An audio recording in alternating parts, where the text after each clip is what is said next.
In 2015, President Russell M. Nelson told the women of the church, "We need your strength, your conversion, your conviction, your ability to lead, your wisdom, and your voices. The kingdom of God is not and cannot be complete without women who make sacred covenants and then keep them, women who can speak with the power and authority of God." So, how can women better use their voices in their homes, workplaces, and in their wards and stakes? And how can they be encouraged to do so by those around them? Isom found her voice mattered early as an elementary school student officer and a high school policy debater. She went on to use that voice as a grassroots political worker, mother of four, PTA officer, city council person, deputy chief of staff and spokesperson for Utah's governor, and then head of global branding for the Church of Jesus Christ of Latter-day Saints. These days, she's a grandmother and business executive at a nanotech firm, and she recently spoke at BYU's Women's Conference about why women should stand up and speak out. This is All In, an LDS Living podcast where we ask the question, what does it really mean to be all in the gospel of Jesus Christ? I'm Morgan Jones, and I am honored to have Isom on the line with me today. Allie, welcome. Thanks, Morgan. I'm so thrilled to be here. So honored to be able to chat with you today. Well, I told Allie this already, but I watched her women's conference address. And the funny thing, Allie, is I had no idea before I reached out to you and told you what I wanted to do for the topic, that your topic for women's conference perfectly aligns with the conversation that I wanted to have today. So admittedly, I watched that talk and have kind of framed my questions around that. So for those that are interested in watching the whole talk, you can check that out on Women's Conference. But to start out, I wanted to ask you, you talk about how President Russell M. Nelson has encouraged women to share their impressions, insights, and inspiration with others. And you talk about how this is a responsibility and it's not just a prophet trying to make us feel good. I think that that was such a good point because that's not the job of a prophet to pat us on the back or make us feel better about ourselves, but instead that he's telling us this is something that we need to do. And so I wondered for you, just to start things off, what message does it send to have a prophet who is asking this of us? And how can we take that from the top down? It's such a great question. And Morgan, I really hope it gives people pause that this came from the leader of our faith, for both men and women, that there's a responsibility for women to speak up. It's not just a duty, a convenience. It would be so nice, sisters, if you spoke up in ward council. He's really saying you have a covenant calling to stand for truth and to speak up. And I loved when he said our strength and our conviction, our leadership, our wisdom, and our voice are needed. So it wasn't just share your experiences or help the men in the church better understand what it's like to be a woman. It was, you have something meaningful to contribute. Your strength, your conviction, your leadership, your wisdom, all of those things are important in the greater conversation. And we need you to be part of that movement of this restoration in this modern day, be part of that greater conversation we're having. Absolutely. So in this talk, Allie, you kind of break down things that have been studied regarding women and their hesitancy to use their voices, and kind of some of the things that lend themselves to women feeling comfortable in spaces to share their voices, as well as what might be causing us to hang back. And I love, as we talk about these things, if there are any examples that you want to share, because I think that can be helpful. I actually thought of a couple of my own that I might share. But first of all, what do you think typically causes women to be hesitant to speak up or speak out? I think the first thing that gets in our way is ourselves, that we have this little saboteur in our head that starts talking, that says, who are you to speak up? You don't really know anything. No one's going to listen to you. No one cares what you think, or you don't think you can't make a difference here. I think that's the biggest challenge we have, is to get through that big block in our head. And then after we do, Other things hold us back. Like sometimes the world isn't embracing our message right away. There are critics. There are people who don't want your message shared. And we have an aversion for conflict in our culture. And so sometimes we're a little reticent to say anything that's a little too bold or a little too edgy, and finding the right words that can explain something or a concept with grace and kindness, that can be really challenging without much practice. So sometimes we just have to experiment with the word choice. And sometimes the world will send back a message that it's not welcome, what you're sharing. And I think sometimes there are these stereotypes that get imposed on us, or we're afraid of being that. We're afraid of being brash or bossy or unladylike. And that comes from within and external. And, there have been words used to describe me that are less than flattering because somebody didn't want to hear what I had to say. And sometimes their response feeds into those female stereotypes and puts me in a box. But I've come to understand, once I'm aware of that landscape, I can do something about it. I can put it in a framework, and I can say, look, there are these bigger cultural forces at play, and I can forgive them, for they know not what they're saying. If I'm moved by the Spirit, then I can move past that initial saboteur in my head and past that initial resistance in the greater landscape. And I can say, get thee hence, Satan. I'm here to make a point on God's behalf. And I feel very guided and inspired in that conversation. And when I get grounded in that knowledge, then I can overcome that hesitancy. I love this so much and already have so much from what you just said that I want to dig into. But before we get too far into this conversation, I wanted to ask you, it's clear in listening to you talk, Allie, that this is something that you're passionate about. And I just wondered, given your experience and your career, how did this topic become something that is so important to you? Well, I think part of it is probably that I'm a little bit wired for it. I'm a firstborn, an oldest daughter, and we tend to be pretty verbal and precocious as children. But, beyond that, I think my brain was wired for it. I was a debater in high school. I did policy debate, and I learned to think about really big ideas and how do you break those down into persuasive arguments or strategic outcomes. And I learned in that arena that my gender mattered a lot less than how good I was at articulating certain ideas and how persuasive I could be at helping an audience understand those ideas. But, as you grow and you have life experiences, including marriage or small children or large children, you start to realize you've got something to say and life has taught you something. And I had a child who was a premature baby that I had to learn to advocate for in the NICU. I had another child who had significant health issues that I had to learn to navigate the healthcare system for. I had early experiences in the political arena where I worked in grassroots, and I cared deeply about what affected my community and my greater state and nation, and learned to talk about those things.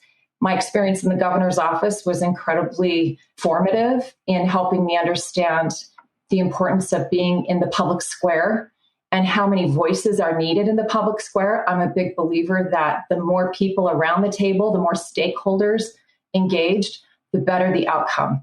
The more diversity in the room, the better the outcome. And that experience in the governor's office really cemented for me that all voices matter and all voices need to be at the table.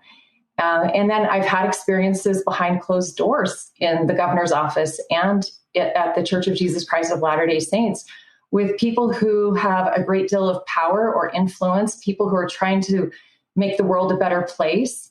And they need good information to receive the inspiration that they need to do their jobs well.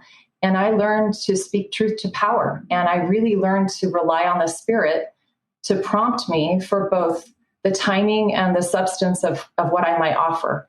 And there were times in my experiences with the church when I was working on women's issues, LGBTQ issues, interfaith issues, race issues and cultural sensitivity issues. And I hate to even use the word issues because it makes it sound like there's a problem there. I really saw it as an opportunity to create greater understanding of diverse perspectives. And you can't gain that understanding if people don't speak up. You need their voices in the room. Absolutely. Well, first of all, from one oldest daughter to another, I can relate. So I'm glad that you said that. That actually makes me feel like maybe there's not something totally wrong with me. But the first thing that I wanted to touch on from what you just said is you mentioned women having a seat at the table, and you in your women's conference talk you cite researchers who have found that women having a seat at the table does not necessarily equate to those women having a voice at the table. So why do you think that is? And kind of just to kind of bring this into a church context, how do you think we see that in a church setting? Sometimes we might be inclined to think that because we have one woman in the conversation, we know what all women think or feel. And that puts a lot of pressure on the shoulders of that one woman because she has to self-censor and she wants to play her cards carefully and use her capital when it makes the most impact in the dialogue. So if she's the only woman in the room representing half of the population on this planet, if she were to ever speak 50% of the time, you'd just think she was obnoxious and you couldn't wait to get her out of the room. So that one woman tries to be very careful. And the research indicates that we need more than one woman in the room to ensure that women are adequately heard. And this sort of magic threshold, although I don't think it's adequate, but it's the bottom line, you have to have at least 30% of the group that is female if you want women to start speaking 30% of the time. And until you reach that threshold, women are going to speak less than the percentage of representation they provide. So if they're one of 10, they're not going to speak 10% of the time. They're going to speak less than 10% of the time till you get to that threshold of 30%. And culture takes time to change. I think I've seen in ward units how fantastic it is when a bishop invites a young women's presidency to the meeting with the bishopric, so that there are 4 women, including the counselors and the secretary, meeting with the bishopric, and you have more of a balanced dialogue when there are men and women in the room together. And we're seeing that in the missionary experiences our female missionaries are having, that there's been a cultural shift. I don't think we're all the way there. I think there's still some work to do, but I do think it's making a difference in outcomes, especially for our young women. For sure. I wanted to see what your thoughts are about, and you kind of mentioned it, that there are people that are doing this well. And so we're not saying everybody throw out what you're doing, but I wondered for you how you've seen men create a positive environment for women to share their voices.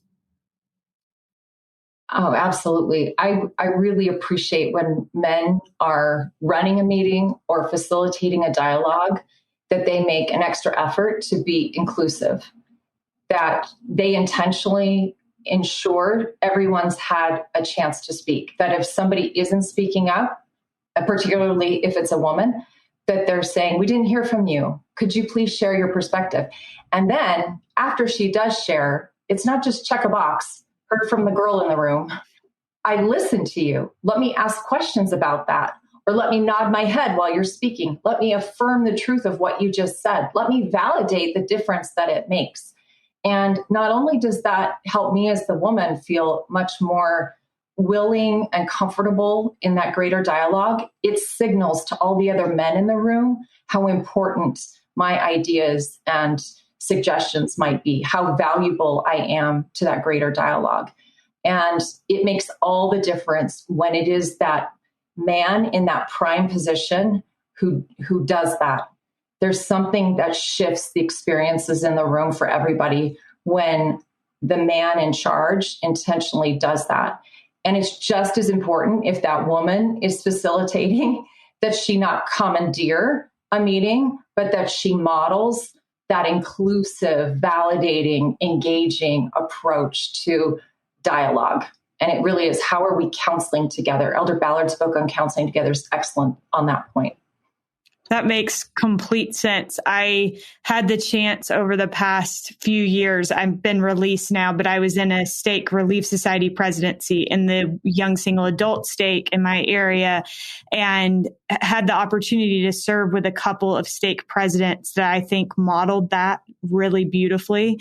And it makes all the difference. It makes you feel like you can speak up and you can raise your hand and offer your opinion, because your opinion is not just listened to and then, on to the next thing, but they ask questions and they follow up. In your talk, Allie, you acknowledge men who have encouraged you to use your voice. Could you share any positive examples of that in your own life? Yes, I kind of giggled when you asked the question, because I do remember the time on a family trip, my dad bribed me with a pie to not talk the whole time because I might have been a little chatty. But my dad really did encourage me to speak up. He didn't want me to be a passive participant in life. And so it really did start with that primary male role model in my life. And it grew into high school teachers and coaches who encouraged me, and professors at the college level who saw something in me and encouraged me to participate and take risks and get engaged.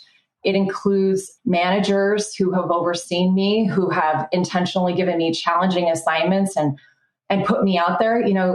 When you're the governor's spokesperson, that instills not just terror, but a sense of confidence too, that, okay, he trusts me.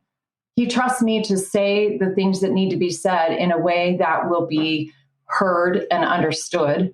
When it was the governor, it was good news. When it was Allie, it was usually bad news. So I would say my road was a little steep, but I felt a sense of confidence in knowing that he did trust me in that role. And then, so many great collaborators in my life, so many great partners in finding solutions in the public square who have sought me out and said to me, we want your voice in the room, because when you come into the room, it makes a difference in how we conduct ourselves and how we talk about issues.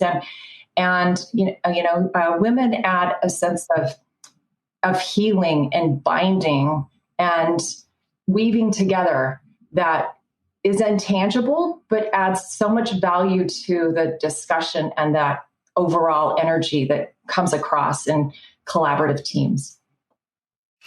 Allie, outside of other people that have encouraged you to use your voice, are there other things that you feel like in your personal life have allowed you to find your voice and to find your message?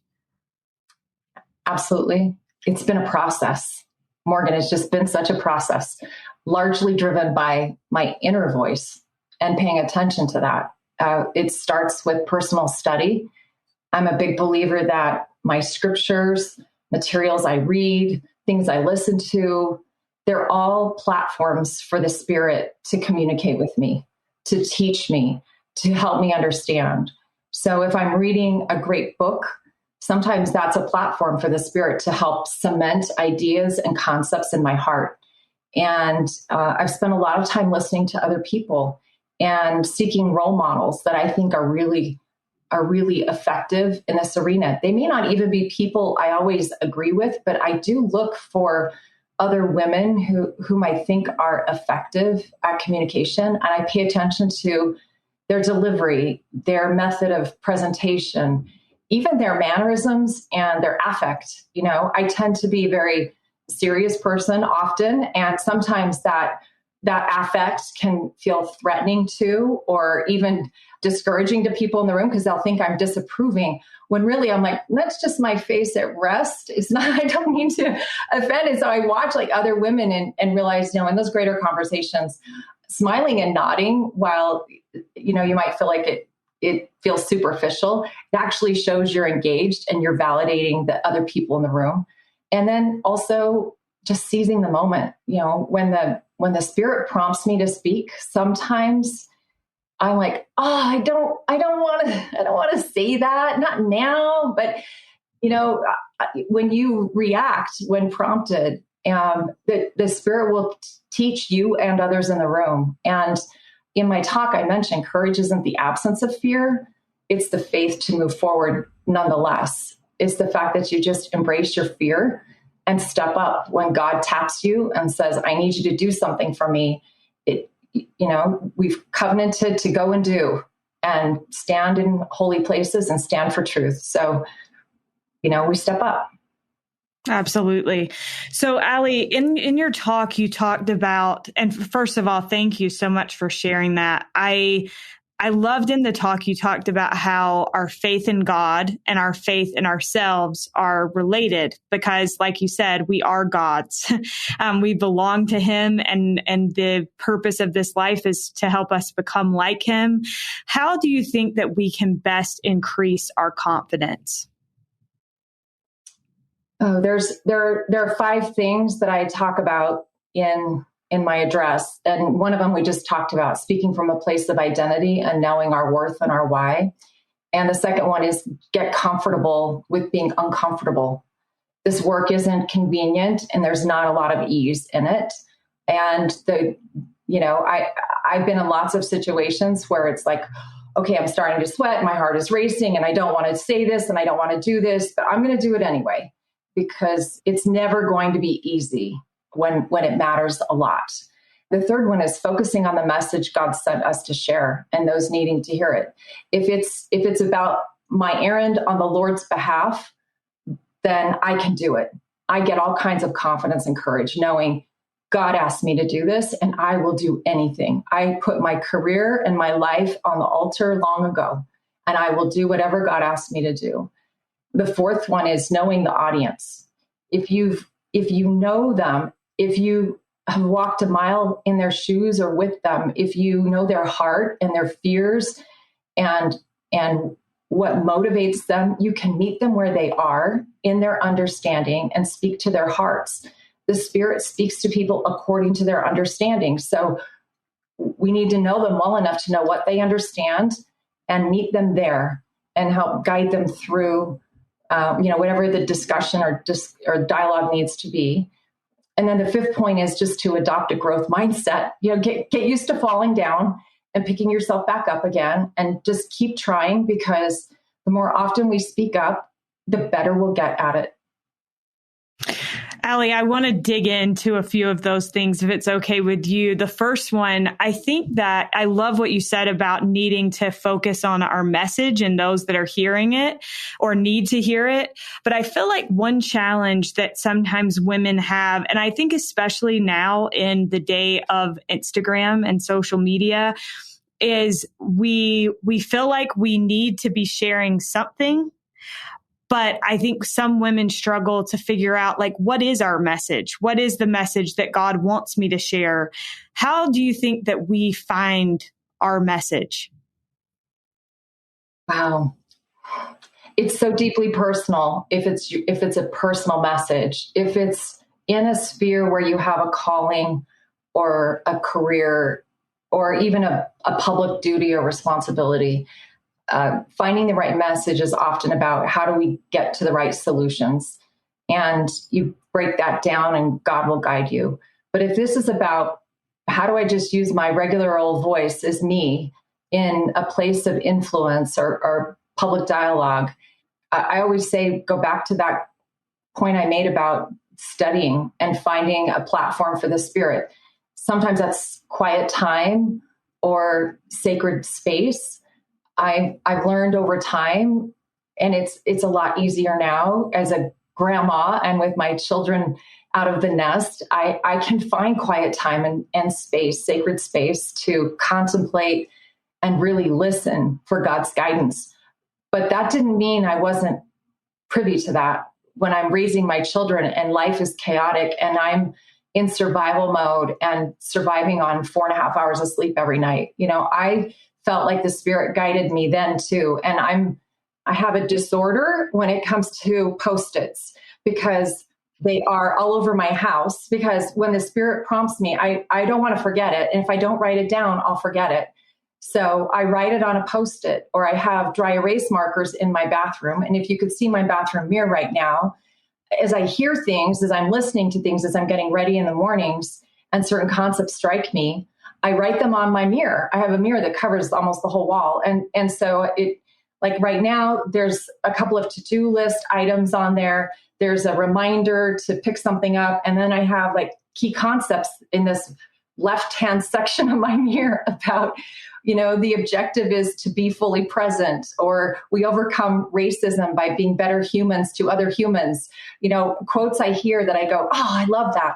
So I pay attention to the Spirit. And when it prompts me, I try to just jot it down. And then I take all those Post-it notes and I gather them up and I try to digest them into a framework that can be meaningful for me. Because I know God never stops to guide me. I just wish he'd quit giving me counsel in the shower or when I'm like, if I could figure that out, maybe I could capture another 50% of the revelation that comes. But we all have growth opportunities. For sure. Well, I think that is the first time that somebody has admitted to having a disorder with Post-it notes on this podcast. But I think you're right. And I think it's interesting. Sometimes I think we just want Heavenly Father to just hand us that message on like a silver platter. But I love that you talk about, gathering and just the way that we would gather to teach a lesson or whatever it is, that even our personal message in our own lives comes as a result of gathering and thinking through and processing what that message is. Another thing that I love is when you talk about focusing on others rather than yourself and your own fear. I think that this is huge. And it's something that has helped me with this podcast, because a lot of times I feel like I'm talking to people like yourself where I think I am not qualified to talk to this person or to ask them questions. But the thing that I always think about is I am the person that gets to do this. And there are people that need to hear the things that this person has to offer. And so I think about those people. If those people could sit in this space and ask Allie Isom questions, what questions would they want to ask? Or I think about, how can I make the guest feel the most comfortable? Because a lot of times I can tell, because we interview people that are not used to being interviewed a lot. And sometimes they seem a little bit nervous or apprehensive. And how can I make that person feel comfortable? But I wondered for you, what are some easy ways that you've found to focus on others rather than yourself in these spaces of being able to share a message? You make a great point, Morgan, about we have to stop worrying about ourselves and focus on our sisters and our brothers and what are their needs. And for me, I gain a keener sense of my calling and a greater affinity for things of the Spirit when I ask lots of questions. So I ask the person that I'm trying to understand, or I try to find an audience, a representative of that audience, or I study that audience. But I ask that person lots and lots of questions. And then I repeat back to them what I think I've heard. And then I say, tell me more. And it feels phony sometimes to say, tell me more, like I'm Barbara Walters or something. But no, really, that little phrase, tell me more, invite somebody to share what's in their heart. And I also love the question, what am I not asking you wish I would ask? What am I missing in my yearning to understand you? And in my strategic communication roles, we often think about a persona to represent our target audience. We put a face and a personality and lived experiences to that target audience to better reach their hearts. And I'm a big believer in know your audience and you can reach their heart. And I'm also a bit of a mama bear when it comes to other people. And so when I start to understand them as my motivation for whatever solutions I'm pursuing, it gives me all kinds of courage to speak up, because I want to advocate for them the way I feel the Savior would advocate for me, that he would make sure others understand me and would see me for who I truly am and know the goodness of my heart and know that I'm trying to be the best human I can be. And I know that about my audience. I just need to get into their head a little bit and see the world through their eyes. And then it gives me all kinds of confidence in my message. I could not agree more. And I love that you talk a lot about audiences, because it's something that I have always been really passionate about. It's one reason that I love working where I work, because I think LDS living, we know exactly who we're talking to. And when you know who you're talking to, then you know what to say. Whereas a lot of times I think in especially career situations, job situations, the audience can be a little bit ambiguous and hard to pin down. And so I have always appreciated the chance to dig into what is an audience looking for, what are they hoping to gain from the content that we're putting out there. And maybe my favorite thought in your entire address was the idea that the Spirit can tell us a lot about our audience. And you said, the Spirit knows your audience. The Spirit knows what the audience needs, what they're seeking. And so I wondered, like, what does that knowledge, what does that look like for you when you're preparing a talk? How do you rely on that knowledge that the Spirit knows your audience and can tell you a lot about how to prepare to deliver a message to them? I think of it as this iterative process. As I'm praying about the content and I'm praying about the audience and I write something, then I pray about what I've written and I say, is that right? And then I watch the Spirit guide me. Okay, that adverb might feel judgmental. Alter it to something else, or pose that as a question to invite them to be part of a dialogue instead of this blanket declarative statement.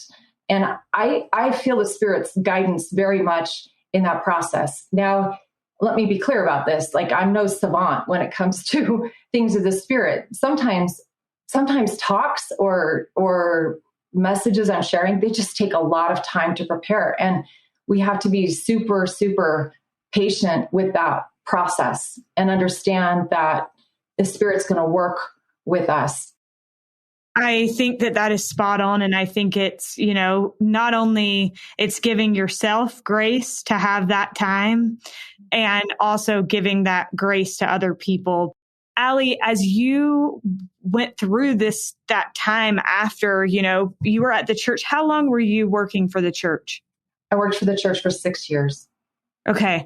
How do you feel like you saw growth in that area? And how do you feel like you personally have over time found your voice and your ability to use your voice, especially in that space? And maybe where are there still areas for growth? It's a really complicated question. And I don't know how long the program is, but I'm pretty sure we could talk for a couple of hours about it. Let me just preface it with, I loved my role at the church, and because of the Spirit and God's guidance, it's some of the best work of my career that no one will ever see publicly, because it was underpinning frameworks for a lot of other work. But I know that God entrusted me with that portfolio, different portfolios actually, because I was willing to listen to the Spirit. And not that, everyone there is there with the best of intent, but I came to understand that it's about the process more than the outcomes often, that we're building a change and we're moving the restoration forward by having these ongoing conversations. And taking that big picture view helped me be really patient with the need for deeper understanding and growth. And I felt really fortunate to be entrusted by God with that opportunity. I also think there were times when I was given an opportunity to give voice for particular issues where it felt like a sacred stewardship, and the words weren't mine. I honestly felt like I was being told exactly what words to share that would help my audience understand the impact for other audiences, meaning members of our faith and members not of our faith, truly. There was one very public appearance that I did on behalf of the church that was fraught with risk and was complicated and thorny and very uncomfortable for me. And in that public appearance, there were times when I felt the Spirit very clearly guide me in what I should say. And it just came out and I was at peace and I felt calm. There are other times when I was asked a question and suddenly nothing was there. And I felt like abandoned and, like semi-naked in front of this audience. Like, I don't know what to say. I'm just going to do the best I can do on this one. And as I prayed about that afterward, and I was like, okay, what was I doing wrong? Or, okay, Spirit, where did you go when I needed you in those couple of moments? Like, what happened on those questions? And I was very clearly taught it was not yours to say. It was not your stewardship. And I realized that there are some things that are very clearly mine to say, and there are others that need to come from other voices. And I need to value those other voices. I don't need to feel like I have all the answers. I don't feel like I have to have all the solutions at my fingertips, but I do know and trust the one who does. And the Spirit and God will work with everyone in the larger dialogue to ensure whatever messages need to be shared will be shared. That's beautiful. Thank you so much for sharing that. Allie, I just have one last question for you before we get to the final question. And that is, what have you learned about God's desire for women to use their voices specifically? What do you think? Why do you think, when President Nelson says these things about the need for women's voices, why do you think that is something that God is communicating to his prophet? And why do you think it matters in the long run? I think it is a critical issue for our day. It's a critical dynamic for our day that God's daughters engage, because we can say things others cannot say with credibility and power and authority others do not have. And our covenants provide us that power and authority. It's an idea that I pray every covenant woman understands, that she's a woman of power and a woman of authority, that fear has no place in her, and that women are entitled to and will receive and can count on revelation and vision and inspiration and leadership in this day to make a difference in the world for all of God's children. Women are healers and weavers, and we have a world that is divided, polarized in ways it's never been before, and people are hurting, they are wounded, and they need us right now, and they need our voices. And I think that's what God's daughters can provide. Thank you so much. Allie, my last question for you is, what does it mean to you to be all in the gospel of Jesus Christ? I love this question because it's all about Jesus, isn't it? It's about his gospel in these days. We call it the restored gospel. I find it beautiful that it's his gospel that restores us to our primal identity, to who we are eternally, but it also restores us when we are wounded or falling short. And I love that in this day, the restoration is ongoing, that things may change.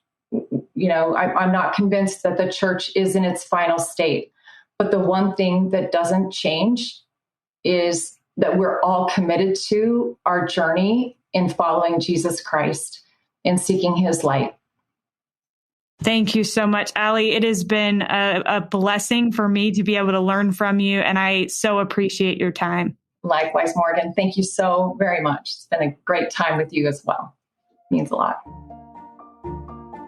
We are so grateful to Allie Isom for joining us on today's episode. We are also grateful, as always, to Derek Campbell of Mix at Six Studios for his help with this episode. And we thank you so much for spending your very valuable time with us. We'll be with you again next week.